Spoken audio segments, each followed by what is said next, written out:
Hi friends, ఈ అనంత విశ్వంలో ఎన్నో అంతుచిక్కని రహస్యాలు ఉన్నాయి. అలానే మానవ శరీరంలో కూడా ఒక భాగం ఉంది. అదే మన మెదడు. చూడడానికి చిన్నగా ఉన్న దాని పనితీరు 100 కంప్యూటర్లతో సమానం.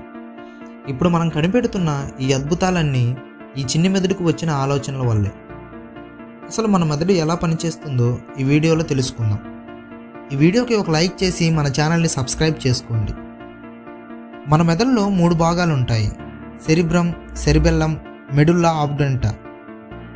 సెరిబ్రమ్ ఇది ఆలోచనలను, జ్ఞాపక శక్తి, భాష నైపుణ్యాల సమస్యలను పరిష్కారం వంటి ముఖ్య పనులను నిర్వర్తిస్తుంది.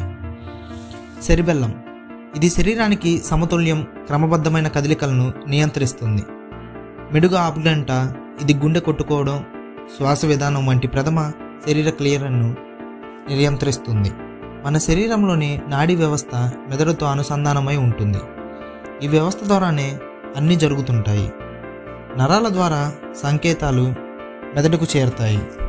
ఉదాహరణకు, మనకు దెబ్బ తగిలితే ఆ నొప్పిని వెంటనే మనకు తెలియజేస్తుంది.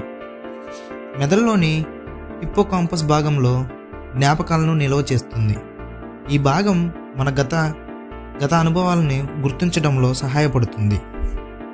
ఎమోషన్లు, సంతోషం, కోపం, బాధ వంటి భావాలు లింబిక్ సిస్టమ్ ద్వారా వస్తాయి. మన మెదడులో న్యూరాన్స్ అనే కణాలు ఉంటాయి. న్యూరాన్స్లో ఉండే ఎలక్ట్రిసిటీ మన ఇంట్లో ఉండే చిన్న బల్బుని వెలిగించవచ్చు. మీరు రోజుకి కొన్ని లక్షల ఆలోచనలు చేస్తారని విషయం మీకు కూడా తెలియదు. మన మెదడు రోజుకు 20% శక్తినే ఉపయోగిస్తుంది. ఇది ఒక సూపర్ కంప్యూటర్ లాగా గంటకు 1,000,000 సంకేతాలకు పైగా పంపగలదు. మన మెదడు 60% ఫ్యాట్తో తయారవుతుంది. ఒక న్యూరాన్ 1 సెకండ్లో 1000 సిగ్నల్స్ పంపగలదు. నిద్రలో కూడా మన మెదడు పనిచేస్తుంది.